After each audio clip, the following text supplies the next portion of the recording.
Tarantino picks his actors fast. He goes with his gut feeling. He is very good at it. When you are in one of his movies, you become part of the Tarantino myth. Tarantino is like a man who knows what he wants. He gets it. Tarantino makes you feel like you are special when you are in his movie. Quentin Tarantino has been changing the way movies are made for than 30 years.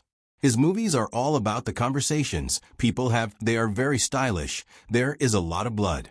He pays close attention to every detail.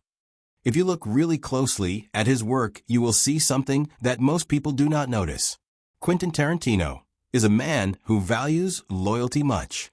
When he meets someone who really understands him, who gets the way he thinks, and the way he makes movies, he keeps working with them and over again. He does not bring them back because they are famous or popular. Now he brings them back because they just get Quentin Tarantino. And the way he makes movies, it is like they were born to work with him. Quentin Tarantino makes movies with the people who understand his style, his way of thinking, and the things that are important to him, like Quentin Tarantino's rhythm and structure. Once he finds that you are not just cast, you are carved into the thing, is like the thing is carved around the person, and that person is carved in. The person is carved into the thing. That is what you are carved in. Pulp Fiction, Kill Bill, Inglourious Bastard, Django Unchained. The movies of Quentin Tarantino might be over the place when it comes to genre, but there is one thing that always stays the same: the actors that Quentin Tarantino trusts. Quentin Tarantino does not just write movie parts for these actors. Quentin Tarantino creates movie worlds around the voices of these actors. When Quentin Tarantino is casting his movies, he does not just pick actors to play parts. Quentin Tarantino picks actors to blow those parts wide open. And when you are watching this happen on the screen, you are not really watching the actors perform, you are watching the actors become the characters. It is like they own the roles of Quentin Tarantino movies. He has worked with a lot of people. There are only a few who really understand the way he makes movies. These people can talk to him in a way that makes sense. They make him think, they inspire him. They challenge him without messing everything up. They are able to keep up with him. Here are the 6 actors that Tarantino likes to work with the most. The people who do the voices for the parts, the ones who are calm when everything is crazy, and the reason he does not have to look for anyone else. Number 1, Samuel L. Jackson. Some collaborations do not start with a handshake. They start with one person talking. This is what happened when Samuel L. Jackson walked into a room to read for Pulp Fiction. Tarantino did not just find an actor. He found the voice of Samuel L. Jackson, which he had never heard before. He knew it was right. Jules Winfield was not just given to Samuel L. Jackson. Samuel L. Jackson took the role of Jules Winfield for himself. Samuel L. Jackson said, "I did not audition for the role of Jules Winfield." He said, "I took the role of Jules Winfield because it felt like it was meant for me, like the role of Jules Winfield was written in my blood." Samuel L. Jackson was not just being confident when he said that. He really felt a connection to the role of Jules Winfield. From that moment on, Tarantino did not write for characters, he wrote for Samuel Jackson. Because when you hear Samuel Jackson say your words, with his rhythm, his authority, his fire, you do not look else for that. And Samuel Jackson did not come to please people, he came to burn the room down with his performance. Tarantino has said this before: Samuel Jackson is not a part of his world. Samuel Jackson is the world of Tarantino. There is a reason that Quentin Tarantino never stops bringing Samuel Jackson. It is not because of nostalgia, it is because of necessity. When people ask who Quentin Tarantino's muse is, they expect some kind of answer, but Quentin Tarantino already said it clearly. Samuel Jackson is my Robert De Niro, my Clint Eastwood, my everything. There is no mystery to it. Samuel Jackson is not a guest in Quentin Tarantino's universe. He is the person that Quentin Tarantino's universe was built on.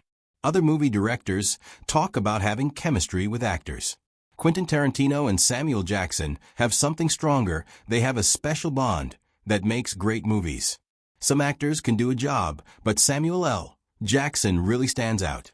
He is an actor who does not just deliver a performance. Samuel L. Jackson defines what a great performance should be. Like Samuel L. Jackson is one of those actors who always gives his best. That is what makes him special. Number 2, Uma Thurman. Some movie directors create characters that people like. Quentin Tarantino did something. He made a legend. It is all about Uma Thurman. Uma Thurman was not an actress in the movie Kill Bill.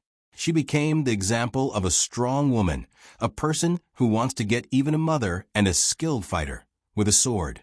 Let's go back in time to 10 years before that. We are talking about the movie Pulp Fiction. This is when Mia Wallace became really famous because of the way she danced and looked at people. She also smoked a cigarette. People still remember the wig she wore. They remember how quiet she was. They remember how dangerous she seemed. The director of the movie, Tarantino, did not tell her what to do. He just let her do her thing. He said something about Uma Thurman, the lady who played Mia Wallace. He said, "There is something about Uma Thurman. She understands the way I write even before I am done writing it." That trust was not something that happened by chance. It was something that Quentin Tarantino did on purpose. This trust had an impact on the room where he wrote. It also changed the way he thought about things like violence and getting revenge. It even changed the way he thought about women and the power they have. When Quentin Tarantino was writing the movie Kill Bill, he did not just pick Uma Thurman to play the part. He actually called her on the phone. The character of the bride was not made for any actress to play. The bride was made for Uma Thurman and only for her. Number 3, Leonardo DiCaprio. When Quentin Tarantino cast Leonardo DiCaprio, he was not just bringing in an actor. He was bringing in Leonardo DiCaprio as a tool. Leonardo DiCaprio had already made movies that were considered good. He had made movies where people had to survive. He had made movies, and he had made movies about politics that were exciting. What Leonardo DiCaprio had not done before he worked with Quentin Tarantino was play a bad guy and really suffer for that role. In the movie Django Unchained, Quentin Tarantino gave Leonardo DiCaprio a bad character to play. This man owned a plantation in the South. He seemed nice, but he was actually very bad inside. Leonardo DiCaprio did not back away. He actually got deeper into the character. Quentin Tarantino said later, "I was not sure he would be able to do this. It is a dark and unpleasant place, but Leonardo DiCaprio did not hesitate, not even one time." The thing that really showed this was what happened at the dinner table. There was a glass and blood all over Leo's hand. This was not pretend blood. It was actually real. Leo hit his hand on something. It started bleeding, but he kept acting like nothing was wrong, and he finished the scene. Put your hands flat on the table. If you pick up your hands. The director, Tarantino, did not say stop filming until the scene was completely finished, even when Leo got hurt. The actors and Tarantino trusted each other much. What was important was not the blood itself. What Leonardo brought to the role underneath all that blood. Leonardo did not portray Calvin Candy as a cartoon character. Leonardo played Calvin Candy like a man who really believed he was a person. This made Calvin Candy a lot scarier. This is exactly what Quentin Tarantino needed for his movie. The reason Quentin Tarantino needed this is because Leonardo does not overact in his movie roles. Leonardo listens to the people around him, takes in what they are saying. Then Leonardo does something with what he has learned. That performance changed something. It was the time Quentin Tarantino gave that much importance to the story to someone new, not one of his regular actors, not someone he usually works with, a completely new person. And Leonardo DiCaprio made the performance of the movie personal. For the audience, the performance of the movie was very personal because of Leonardo DiCaprio. Tarantino said in an interview, "When Leonardo DiCaprio works, he brings everything to the table, not his talent, but also his history and weight. That is really rare." Leonardo DiCaprio is that kind of thing that does not get cast in a movie lightly. It gets written in for Leonardo DiCaprio. Number 4, Christoph Waltz. When Quentin Tarantino found Christoph Waltz, it was not like he discovered him. It was like something big happened. Before Quentin Tarantino made Inglourious Bastard, Christoph Waltz was not well known outside of Europe. He had been on television for a time, and people thought he was good at what he did, but not many people knew who he was. Then Quentin Tarantino gave Christoph Waltz the role of Hans Landa. Hans Landa was a character who smiled and scared people at the time, and he could talk really well. After that, everything was different for Christoph Waltz. Quentin Tarantino and Christoph Waltz worked together. It changed Christoph Waltz's career. Christoph Waltz became famous after playing Hans Landa in *Inglourious Bastard*. Tarantino did not just give Christoph Waltz the guy role.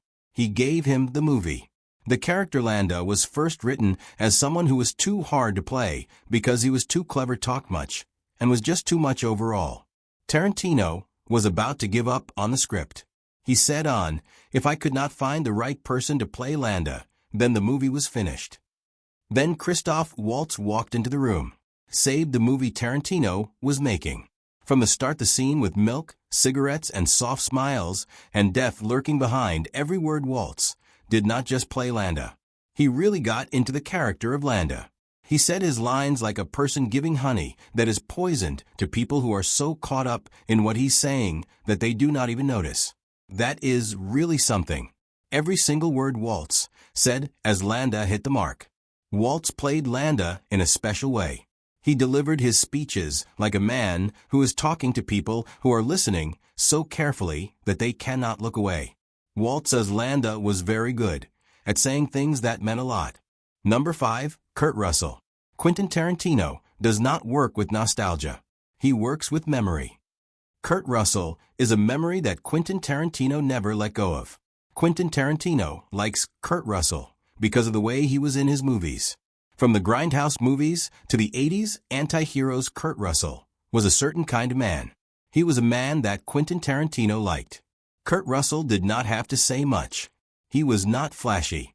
Kurt Russell was a strong and quiet guy. He was there in Quentin Tarantino's memory of old movies. Quentin Tarantino grew up watching Kurt Russell, learning from the way Kurt Russell moved through silence, swagger, and chaos. So when a chance came to work with Kurt Russell, Quentin Tarantino did not cast Kurt Russell as a gimmick. He cast Kurt Russell as a ghost from another era returning to take over in one, and Quentin Tarantino really liked that idea. About Kurt Russell. In the movie Death Proof, Russell does not suddenly appear on the screen. He slowly comes into it. As stuntman Mike Russell is a guy and also very sad, he is scary, and you also feel bad for him. Tarantino once said that Russell has something in his eyes that makes him look sad. You are either born with this look. You are not. This sad look is what makes the character of stuntman Mike really work. The sadness in Russell's eyes is what makes Death Proof so interesting to watch. Russell's performance as stuntman Mike is very good because of this sadness. Number 6, Michael Madsen. Some actors are like guests in the universe. Michael Madsen was a part of the universe before the Tarantino universe was even created. The Tarantino universe was not around yet. Michael Madsen was there. When the movie Reservoir Dogs came out in 1992, it did a lot of things. The movie Reservoir Dogs did not just bring a voice to the movies. The movie Reservoir Dogs introduced a way that actors and directors work together, a way that is built on trust in the Tarantino universe, not on how famous the actors are in the Tarantino universe. From Kill Bill to The Hateful Eight, Michael Madsen became a part of Quentin Tarantino's movies. He was never the guy. Michael Madsen played a kind of role. You could feel Michael Madsen in a room even before he spoke. There was something about him that was very calm. At the same time, he seemed very dangerous. He was like a storm. That is exactly what Quentin Tarantino likes about Michael Madsen. Madsen never asked for screen time. He did not need to do that. He earned the right to be a part of the film. The people involved in the movie would talk to each other between films. Madsen and the others would share notes with each other. Tarantino would write scenes with Madsen's timing in mind, thinking about not how Madsen looks or sounds, but also the way Madsen lets a moment breathe. Quentin Tarantino does not just pick actors for his movies. He really gets to know them, uses them to tell his stories. When Quentin Tarantino finds an actor who gets what he is trying to do, he keeps using them. Quentin Tarantino likes to work with the actors over and over again. This way the actors become a part of the way Quentin Tarantino tells his stories. The actors are like a language that Quentin Tarantino uses to make his movies. The actors on this list did not get to be in his world by trying out for a role. They got to be in his world because they became really good at what they do. The actors on this list became the voice of this person. They are the ones who speak for him. The actors on this list are very special to him because they are his voice. Let us know which one you think defines his universe the most. Drop a comment, like the video, and subscribe if you haven't already. And if you want more stories like this, uncut and unfiltered, you can always join the channel.